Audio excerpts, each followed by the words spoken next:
네, 오늘 고난주간 우리 성목요일 아침입니다. 우리 특별히 사순절의 그 절정이 사순절의 마지막 그 한 주간인 고난주간이고요. 또한 이 고난주간의 절정, 이제 성목요일 또 성금요일, 특별히 성목요일 아침을 맞았습니다. 우리 주님의 고난의 발자취를 지난 사순절 기간 동안에 또 이번 고난주간에 우리가 따르고 있습니다. 특별히 이제 고난주간의 그 절정인 이 목요일 아침, 주님이 우리에게 다시 한번 부어주시는 십자가의 그 사랑과 보혈의 은혜가 가득 넘치시게 되기를 바랍니다. 뿐만이 아니라 우리가 이번 고난주간을 통해서 다시 한번 주님이 우리를 향해서 정말로 계속해서 부어주시는 그 은혜와 사랑으로 인하여 우리가 주님과 함께 동행하시고 또 주님의 고난에 참여하시고 또 뿐만이 아니라 부활의 큰 기쁨과 영광 가운데에 우리가 또한 나아갈 수 있게 되기를 바랍니다. 주님이 우리에게 부활의 소망을 주셨습니다. 영생의 소망 또한 천국의 소망을 허락해 주셨습니다. 주님이 당하신 그 고난, 우리도 그 고난에 함께 참여함으로 그 소망으로 인하여 끝까지 인내하고 승리하게 되시기를 바랍니다. 자, 오늘 마태복음 27장의 말씀을 우리가 함께 읽었습니다. 오늘 본문의 말씀에 대제사장 가야바와 또 그의 무리들, 장로들은 예수님을 밤새 심문하고는 예수님을 죽이기로 결정합니다. 새벽에 예수님을 총독 빌라도에게 넘겨줍니다. 우리 1절과 2절 말씀을 다시 읽겠습니다. 새벽에 모든 대제사장과 백성의 장로들이 예수를 죽이려고 함께 의논하고 결박하여 끌고 가서 총독 빌라도에게 넘겨주니라. 사실 대제사장들과 장로들이 예수님께 신성모독죄를 적용하고 또 신성모독죄를 이제 결정한다면 그 자리에서 돌로 쳐서 죽이더라도 큰 문제는 되지 않았을 거예요. 그런데 대제사장과 장로들은 예수님께 정치적으로 정죄하여 십자가에 못 박게 하도록 로마의 총독인 빌라도에게 데리고 간 것입니다. 십자가형은 바로 로마의 형벌이기도 합니다. 자, 이런 상황 속에서 예수님은 대제사장들에게 팔아넘긴 가룟 유다가 바로 뭐예요? 양심의 가책을 받게 되죠. 3절 말씀에 보면 가룟 유다의 이야기가 등장합니다. 그때에 예수를 판 유다가 그의 정죄됨을 보고 스스로 뉘우쳐 그 은 30을 대제사장들과 장로들에게 도로 갖다 주며 대제사장과 장로들에게서 받은 은 30을 돌려주면서 가룟 유다는 무죄한 피를 팔고 죄를 범했다고 말합니다. 자, 오늘 본문을 보면요. 아마도 가룟 유다는 돈을 돌려줄 테니 예수님을 풀어달라고 요청하려고 했던 것으로 보입니다. 예수님을 죽이기 위해 혈안되어 있던 대제사장들과 장로들이 이러한 가룟 유다의 요청을 받아들일 리가 없었습니다. 그래서 냉정하게 거절했어요. 가룟 유다는 그 돈을 성소에 던져버리고는 스스로 목매달아 죽었습니다. 오늘 본문의 말씀이죠. 대제사장들은 그 돈은 핏값이기에 부정한 동인이 성전 금고에 두는 것이 옳지 않다고 하여 토기장이의 밭을 사서 나그네의 묘지로 삼았습니다. 유대인이 아닌 자들이 죽었을 때에 바로 그들을 묻을 묘지로 삼았던 것입니다. 마태복음은 바로 오늘 본문에 보니까 이러한 사실을 스가랴 11장 12절로 13절 말씀을 인용하여 말씀합니다. 여러분 가지고 있는 성경에 보면요. 우리가 함께 읽었었죠? 자, 27장 9절 말씀에 보면 자, 이에 선지자 예레미야를 통하여 하신 말씀이 이루어졌나니 일러스되 그들이 그 가격 매겨진 자 곧 이스라엘 자손 중에서 가격 매긴 자의 가격 곧 은 30을 가지고 토기장이의 밥값으로 주었으니 이는 주께서 내게 명하신 바와 같으니라 하였더라. 9절의 말씀에 보면 여러분 성경에 기억하고 자 조그맣게 붙어있는 부분이 있을 거예요.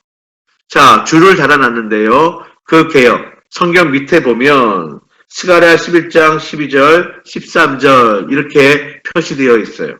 근데 참 신기하게도 바로 스가랴 말씀을 자 인용했는데요. 저 11장 12절로 13절 말씀을 분명히 인용해서 줄을 달아 놓았는데 오늘 본문을 읽어보면 9절에 선지자 예레미야를 통해서 하신 말씀이 이루어진 것이라 이렇게 기록했어요.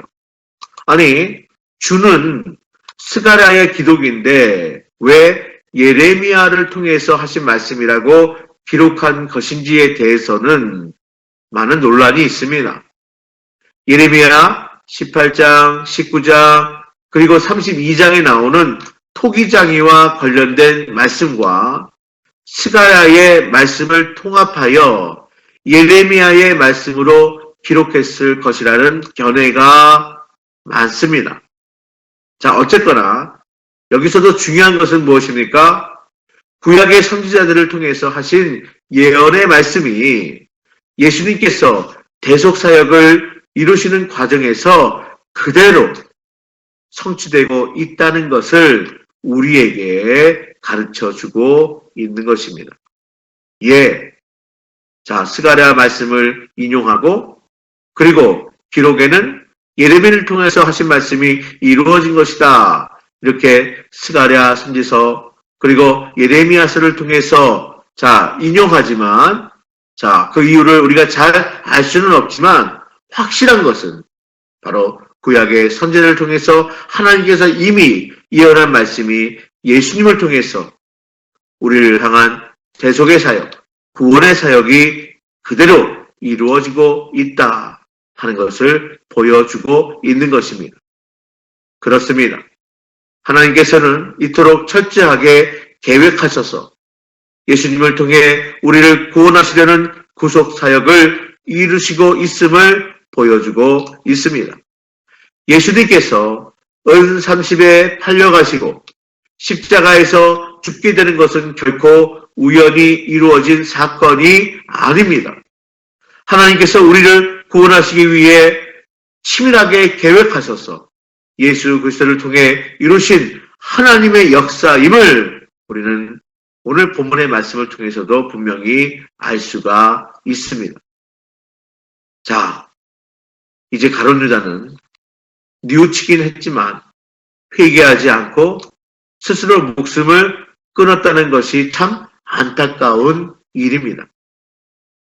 만약은 없겠지만 만약 가룟 유다가 뉘우칠 뿐만이 아니라 신문당하시고 고난 겪으시는 예수님 앞에 나와 자신의 죄를 진정으로 뉘우치고 주님 앞에 회개하였다면 예수님은 가룟 유다의 모든 죄를 용서하셨으리라.